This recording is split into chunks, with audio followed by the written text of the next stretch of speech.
Welcome to the review. This is the S-Works Epic. Had it for a while now. My honest review, not sponsored. Been riding Specialized product for 26 years. Big fan, big critic.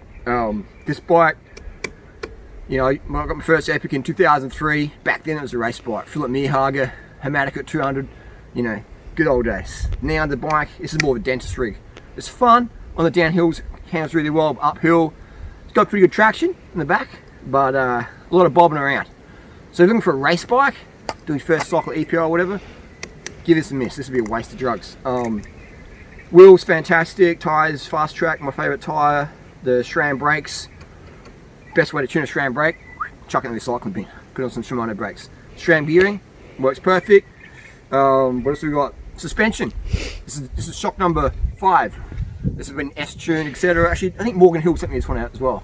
It's leaked a bit of air. I haven't used it much. I've ridden this bike a handful of times the last couple of years because of the shock issue. So it's a proprietary shock. Eventually, you're not going to get spare parts for it. Eventually, this bike's going to end up in landfill. So that's, as a cyclist, as someone who's never had a driver's license, as someone who's, you know, who rides bikes for environmental reasons plus other reasons, you know, it's a bike I'd pass. I'd never buy a dual suspension bike again, I reckon, unless they had a non-proprietary shock. Because, yeah, so if you want a race bike, this ain't the bike for you. This, if you're a dentist or if you just want to cruise around at 150 watts, which is totally fine. Epic, it's bouncy and cushy and pretty confidence inspiring, for sure. But for the money, you get yourself a hardtail and slap on a group set and build up a sub 9 kilo bike, 10 kilo bike, no worries. Other than that, it's been fantastically underwhelming. Doesn't match the advertising. Specialized put out as the fastest XC bike ever.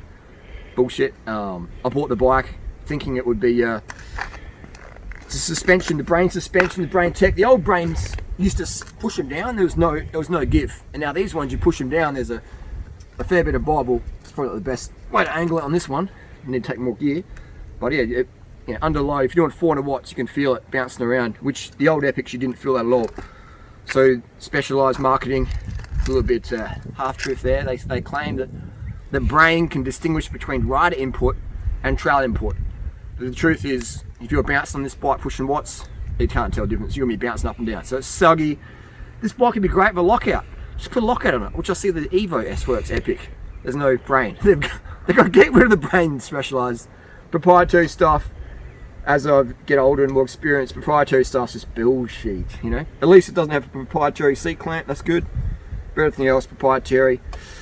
So yeah, so that's just honest review there. If you want to get an Epic, understand it's a dentist weekend bike. It's not a race bike anymore, in my opinion, in my experience.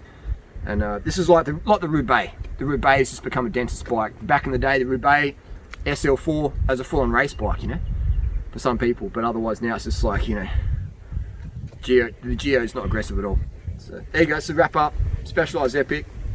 Depends what you want. Race bike, no way. Cruising bike, for sure. Done.